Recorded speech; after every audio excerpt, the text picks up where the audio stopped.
Morning, everybody. So this is Henry. So yesterday, I was just sitting on the pier and I see about 12 fresh Marines, in their sharp uniform, walking down the pier, looking at the submarines, asking questions, and I just stopped and started talking to them. They had, I would say, equivalent to maybe a first class with them to the Navy. I'm sorry, I didn't go look up the Marine rate. I know a little bit about the Marines. I studied a little bit about it, but not deeply. Apologize for that. I'm kind of heavy in the Navy history, a little bit of the Marines history.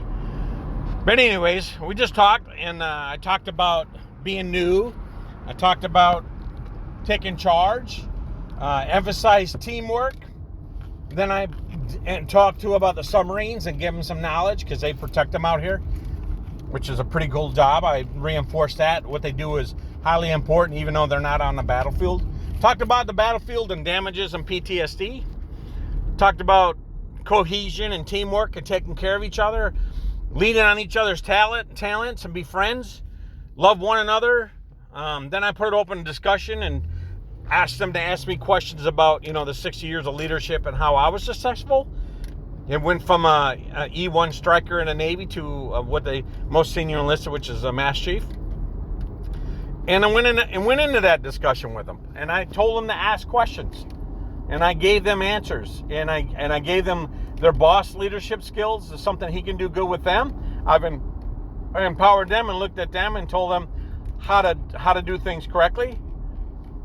Stay from the drugs and the alcohol. Pick good friends. Empower each other. Pick each other up. Take care of each other, and don't let each other fall to the ground, because anybody in that platoon that falls out is a loss. Is painful. Loss of a friend. Drinking and driving, drugs, messing with women and drugs, being even the females. This goes for females too. I'm not being one-sided. This is males and females. You, both males and females, got to control your young sexual urge, and you can't be abusing each other, right? You can't be crossing a line, and you can't be getting tied up with it while you're on the job.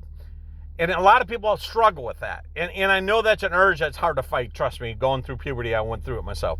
So if you go down the wrong path with that, relationships get destroyed. Marriages don't stay together. Relationships fall apart. And it's not good for the platoon, and cohesion disappears. So we talked about all that stuff. It was a really good 1 hour discussion with them. And I want to empower them. And then I gave them a card to come back and set up and more stuff and watch the boat in the dry dock. They want to know what they're protecting and why they're protecting it. People have what's called WIFM, what's in it for me.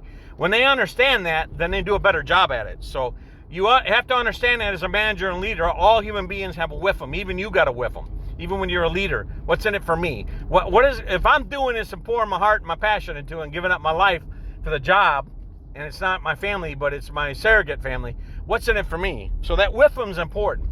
So anyway, that was a great day yesterday. It's always a great day, and I always get to share my knowledge and talk with people. And so I just had the unique chance to talk with a good set of Marines that just coming in, maybe been in service 6 months, and are out here protecting our submarines. But anyways, I wanted to share that with you. So you, as a human, have to do that. That heals your heart. If you had a lot of regrets in your past, and you've atoned for your sins and stuff, and you've come to realization, you become an adult, and you realize, hey, I probably shouldn't have done that, and then you become a better person, right? And you heal, and then you need to pass it on others so they don't walk down the wrong path like you might have. But that's what I try to do with people. I try to instill them while they're young and feed that young brain so that they can be better and they'll reflect back on it. So I planted seeds in about 12 to 20 people. So that's what I try to do every day. All right. Have a good day. Smile. I'm getting ready to go into work, and trust me, you're loved and you are great, and you have to think that way, and you'll do great things. Henry out. Have a great day.